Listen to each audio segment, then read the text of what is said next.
आजिर मनीष कौन सतरे समय मूल्य बुझीपारुंट? आजिर मनीष कौन सतरे समय सहित ताल दे चलुंट? नाई, जो कि दुख कष्ट असफलता मिलूँ। जदि गोटे मनीष समय सहित चले, जदि गोटे मनीष समय मूल्य को बुझीपारे, ताहले से जीवन में कौन सी क्षेत्र में हार मानिब ना। गोटे मनीष समय मूल्य को बुझा दरकार। समय टंका ठार भी बहुत बड़। समय मूल्य को जी बुझी पार से जीवन में सबू किछि निज हाथ मुठारे पाई पार। जदि तुम्हें समय को फालतू रे बर्बाद करुच ना, ताहले वीडियोटी केवल तुम पाई। वीडियो को शेष पर्यंत देखंतु, किछि ना किछि ए वीडियो आपन को शिखिबा पाई मिलिबो। जदि आपण समय को फालतू रे बर्बाद करुचंती, मु गोटे कहानी माध्यम रे आपण मानकु समय मूल्य कौन बुझाइबी। जदि आपण माने ध्यान रे वीडियोटी को देखिबे, ताहले समय मूल्य कौन आपण माने निश्चिंत बुझी पारिबे। गोटे गाँव रे राजू और राजा नामक दुई जन बंधु थिले। दुई जन पाठ पढ़ुथिले, किंतु राजू नामक जो पिलाटी से सब बेले पाठ पढ़ुथिला, समय मूल्य बुझुथिला। दिन राति एक करी किछि ना किछि पाठ पढ़ुथिला, सब बेले पढ़ुथिला। किंतु राजा नामक जो पिलाटी थिला, से सब बेले खेल बुला करी निजर समय को नष्ट करुथिला। घंटा घंटा धरी मोबाइल देखुथिला। जेतेबेले परीक्षा पाखे आसिला, दुई जन परीक्षा देले, आ दुई जनक भितरु राजू परीक्षा रे उत्तीर्ण हैला, भल नंबर रखी। किंतु राजा फेल हो गला। मो कहिबार कथा होची सांग माने, राजू पाठ पढ़ुथिला, समय मूल्य बुझुथिला, किंतु राजा समय को नष्ट करुथिला, समय मूल्य बुझी पारु नथिला। सेतिपई राजा फेल हो गला। तेणु ये कहानी हमको सिखाए, जदि तुम्हें समय को समय दियो, समय मूल्य बुझ, समय तुमको सफलतार नहीं पहुँचेब।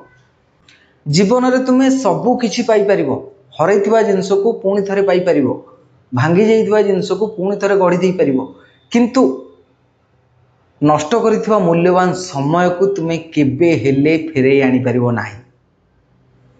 तेणु जो माने भी फालतू रे निजर समय को नष्ट करुच ना, एबेठु गोटे शपथ नियो कि मु फालतू रे केबे हेले मोर समय को नष्ट करिबि नाही। जो माने सक्सेस पाउचंती, जो माने सफलतार अछंती, से माने केबे हेले समय को नष्ट करंतिनी। प्रत्येक मिनिट तांको पई इंपोर्टेंट।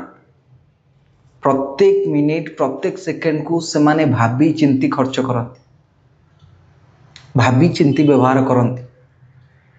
किंतु एमिति किछि पिला अछंती, घंटा घंटा धरी मोबाइल ले निजर समय को बर्बाद करंती।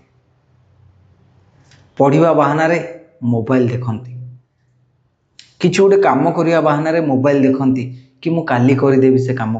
काली की कोन तुमे देखिछ? जदि तुमे काली की देखि नाओ, तमे निजर समय को एबे बर्बाद करूछो कोन पय? खास करी स्टूडेंट मानक पय मु गोटे कथा कहिबी, आजिर स्टूडेंट माने समय को बहुत मात्रा रे बर्बाद करूछंती मोबाइल व्यवहार करी। जेउ माने आज सफलतार अछंती ना, से माने सबु बेले समय सहित चलीचंती। से माने केबे हेले समय को बर्बाद करि नाहंती। जेमिति एक्टर होंतु, जेमिति क्रिकेटर होंतु, जेमिति बिजनेसमैन होंतु, जेमिति यूट्यूबर्स होंतु, से माने सबु बेले समय को भलो भाबरे व्यवहार करचंती। से माने केबे हेले समय को नष्ट करि नाहंती। जदि नष्ट करितांते, ताहले से माने आज ये पदवी रे नथांते। तेणु जितेबले भी तुम्हें समय नष्ट करुच ना, भाभी चिंतिक नष्ट कर। पैसा पछरे नुहे, समय पछरे गोड़ाओ। समय तुमको पैसा दब, समय तुमको एमिति जगह नहीं ठिया करइबो, सम्मान मिलिबो, इज्जत मिलिबो।